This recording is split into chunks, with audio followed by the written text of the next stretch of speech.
Hello everyone, I hope so आप अच्छे होंगे और अपनी सीटें की नेक्स्ट सीटें की प्रिपरेशन कर रहे होंगे। बहुत सारे बच्चे कैंडिडेट्स जो है 7 जुलाई को जो एग्ज़ाम हुआ था, काफ़ी सारे बच्चों ने सीटें एग्ज़ाम क्लियर कर चुके हैं और आगे गवर्नमेंट जॉब की प्रिपरेशन में लगे हुए होंगे। सबसे पहला मोस्ट इंपॉर्टेंट क्वेश्चन यही होता है कि मैम जिनके बच्चों के 1 या 2 नंबर या 3 नंबर से नहीं हुआ है, साथ ही साथ जो फर्स्ट टाइम पेपर देना चाहते हैं वो जीरो से कैसे स्टार्ट करें। तो इस वीडियो में हम डिस्कस करेंगे, हर एक पॉइंट्स को डिस्कस करूँगी। स्क्रिप्ट मत बिल्कुल भी नहीं करना है और आपको यहाँ पे सीटें एग्ज़ाम आसानी से क्लियर हो सकता है, बहुत ज़्यादा परेशान होने की आवश्यकता नहीं है।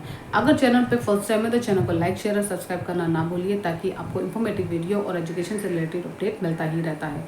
साथ ही साथ यहाँ पे गवर्नमेंट जॉब के रिलेटेड भी कुछ ना कुछ गाइड मैं देती रहती हूँ। सबसे पहला है पॉइंट है कि सीटें एग्ज़ाम जो जीरो से स्टार्ट करना चाहते हैं, जिनका चाहे 1 या 2 नंबर या 3 नंबर या बार बार दे रहे हैं तब भी क्लियर नहीं हो रहा है, साथ ही साथ जो फर्स्ट टाइम दे रहे हैं उनके लिए भी है। देखिए, सीटें एग्ज़ाम एक सेंटर एलिजिबिलिटी टेस्ट है। जो इम्पोर्टेंट ये होता है कि उसका जो लेवल है वो अब हो गया है बढ़।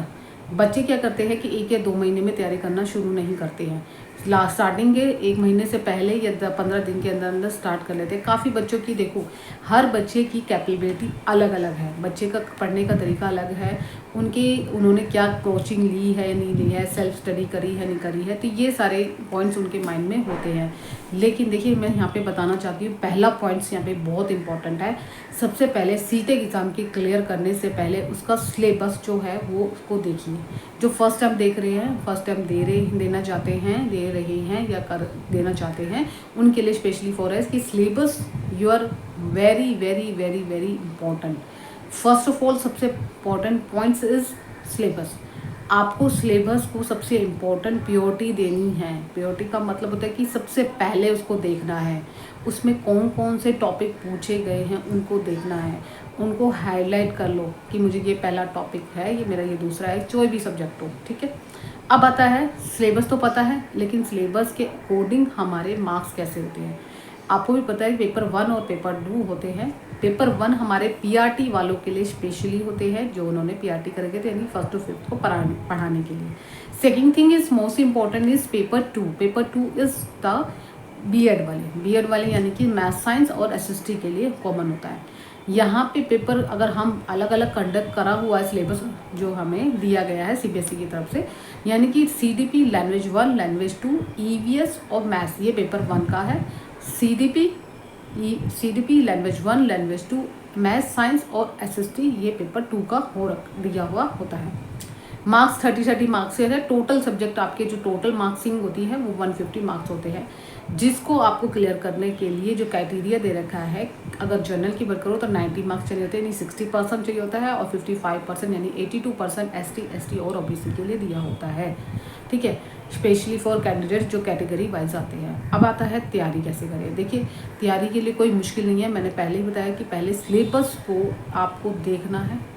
सिलेबस मुझे पता है कि मैंने आज सपोज सीडीपी पढ़ना है, उससे पहले एक पॉइंट और ज़रूर याद रखना, जो भी तैयारी कर रहे हो वो एक दिन पहले प्रिपेयर रहिए कि मुझे नेक्स्ट डे कौन कौन से टॉपिक पढ़ने हैं, कितने बजे पढ़ने हैं। हर एक टाइम टेबल अपने खुद से शेड्यूल बनाइए और मुझे ये पढ़ना है, इससे रिलेटेड मैं कितने टाइम तक ये सब्जेक्ट पढ़ सकती है। सीडीपी पढ़ लूँ, लैंग्वेज 1, लैंग्वेज 2, अगर एसएसटी है तो एसएसटी के लिए मैं कौन सी बुक्स प्रेफर करूँ पहले, कि ज्योग्राफी पढ़ूँ, हिस्ट्री पढ़ूँ, या फिर मैं आपकी सिविक्स पढ़ूँ यानी पॉलिटी पढ़ूँ। अब second thing is important is science और मैथ्स के लिए भी अलग होता है। मैथ्स में बायोलॉजी पढ़ूँ, सिविक्स पढ़ूँ, केमिस्ट्री पढ़ूँ। मैथ्स का आपका पैटर्न ही पता है कि कौन कौन से टॉपिक है, वो आपको पढ़ना है कि मैंने आज मनी पढ़ना है, ये सिंप्लीफिकेशन पढ़ना है, तो ये इंपॉर्टेंट है। ये पहले से ही प्रिपेयर करके रखिए मुझे हर डे। अगर आपका टाइम टेबल, आपका मॉर्निंग शेड्यूल है, मॉर्निंग शेड्यूल बिजी रहता है, तो आप इवनिंग में पढ़ लीजिए। इवनिंग शेड्यूल नहीं है तो मॉर्निंग शेड्यूल पढ़ लीजिए। स्टूडेंट्स जो होते हैं ज़्यादातर मॉर्निंग में या नाइट में पढ़ते हैं, तो उनका शेड्यूल है। जो हाउसवाइफ है उनका मॉर्निंग शेड्यूल बिजी होता, क्योंकि उनके खुद के छोटे छोटे कुछ मे भी मैं एग्जांपल दे रही हूँ कि आपके बच्चे भी होते हैं, आपके खुद के बच्चों को भी देखना होता है, स्कूल भेजना होता है, लंच बनाना होता है, ये बनाना होता है। उस टाइम जिस टाइम भी आपको टाइम मिले, स्पेशली फॉर हाउसवाइफ, जितनी भी हाउसवाइफ है उनको टाइम शेड्यूल नहीं मिल पाता, लेकिन वो उनको ये है कि मैं जिस टाइम थोड़ा सा फ्री हूँ और मेरी बॉडी रिलैक्स है, मैं काम करके थक के नहीं, अपने आप को एनर्जी बूस्ट करना है, मुझे पढ़ना है और मुझे इसी तरीके से पढ़ना है। ये एक दिन पहले प्रिपेयर करके चलिए अपना टाइम टेबल, अपना टॉपिक्स। मुझे सपोज आज सीडीपी का ये पढ़ना है कि लर्निंग क्या होती है, सीखना क्या होता है, या मुझे हिंदी का पढ़ना है learning acquisition and acquire, acquisition या लर्निंग क्या होती है, इनका डिफरेंसेस क्या होता है, ये टॉपिक मैंने ले लिया और मुझे इसमें पढ़ना है और प्रीवियस के क्वेश्चन देखने कि इससे कितने कितने क्वेश्चन पूछे जाते हैं। इस तरीके से आपको सबसे पहले तैयारी करनी है, क्योंकि मोस्ट इंपॉर्टेंट बच्चे क्या करते हैं कि अपना सिलेबस नहीं लेते हैं और सबसे पहले तैयारी शुरू कर देते हैं, कोई भी टॉपिक उठा लेते हैं जो प्रीवियस के पेपर है वो नहीं। सबसे पहला सिलेबस देखना है। सेकंड थिंग, जो भी सिलेबस के बाद जो प्रीवियस के पेपर है, प्रीवियस के पेपर कितने साल के करने हैं, कम से कम मिनिमम तो 2 साल के तो करिए, 2 साल नहीं तो 3 साल अगर आप कर सकते हो। आपके यानी कि आपने स्टार्ट कर दिया है तो 3 या 2 साल में काफ़ी सारे पेपर करा चुकी है CBSE, तो वो देख के अगर आपको दिक्कत आती है पेपर की, तो पेपर सीटेट की वेबसाइट में सारे अवेलेबल है, आंसर की भी अवेलेबल है। आपको मैं बता दूंगी, अगर मुझे कमेंट्स करोगे तो मैं आपको डिटेल में उनके सिलेबस बता दूंगी। सबसे ज़्यादा इंपॉर्टेंट बच्चे क्या करते हैं कि प्रीवियस के पेपर भी नहीं देखते हैं, तो यहीं ना कहीं दिक्कत आती है। लेकिन आपको क्या करना है, सबसे पहले सिलेबस लेना है, सिलेबस में टॉपिक उठाना है, टॉपिक से फिर प्रीवियस के पेपर देखने कि इस टॉपिक से कितने क्वेश्चन पूछ रहा है और किस किस टाइप से पूछ रहा है। ठीक है, ये अपने पॉइंट्स में रखिए।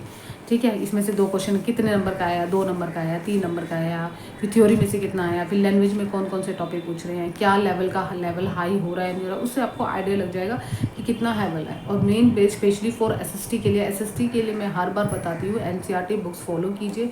NCERT से पूछा जाता है, डीपली पढ़िए, जहाँ जहाँ आपको लगता है ना। एक टॉपिक पढ़िए, मैंने करवाया हुआ एक टॉपिक SST का, मैंने हिस्ट्री शुरू करवा दी थी चैप्टर 1, उसमें से मैंने प्रीवियस के क्वेश्चन भी कराए हैं और उसमें से काफ़ी सारे, कम से कम 10-11 क्वेश्चन ऐसे पूछे गए हैं।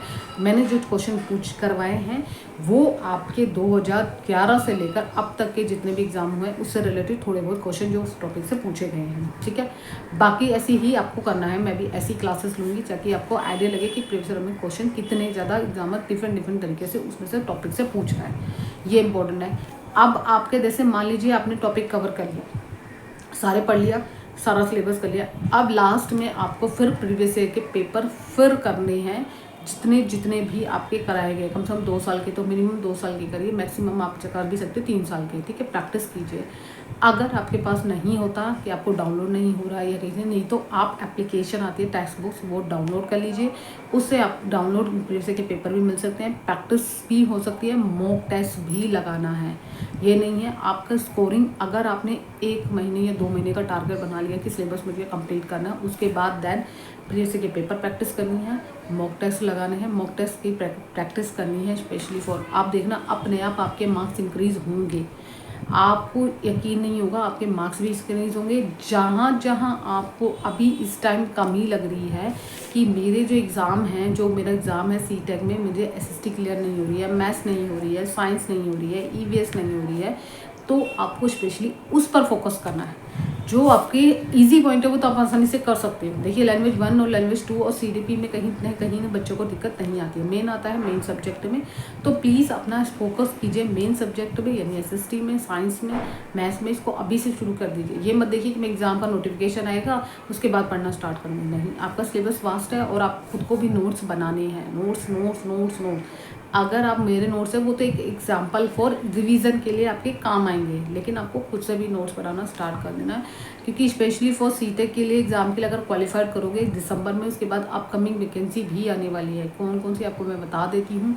BPSC 550 भी आ सकती है, आपकी DT+B की भी आ सकती है, इसके अलावा और भी स्टेट की वैकेंसी निकल रही है। तो फिर आप कॉन्ट्रैक्ट टीचर की भर सकते हो, ये नहीं है स्पेशल तो कॉन्ट्रैक्ट टीचर की, केंद्र विद्यालय की भी निकलती है, बहुत सारे AES की निकलती है, नेवी की निकलती है, CRF की निकलती है, या प्राइवेट स्कूल में भी आप अप्लाई कर सकते हो। जब तक आपका CTEC एग्ज़ाम क्लियर नहीं होता तो नहीं कर सकते, अगर क्लियर हो जाता तो आप स्पेशली फॉर एग्ज़ाम के लिए भी प्रिपरेशन फॉर दैट दिस।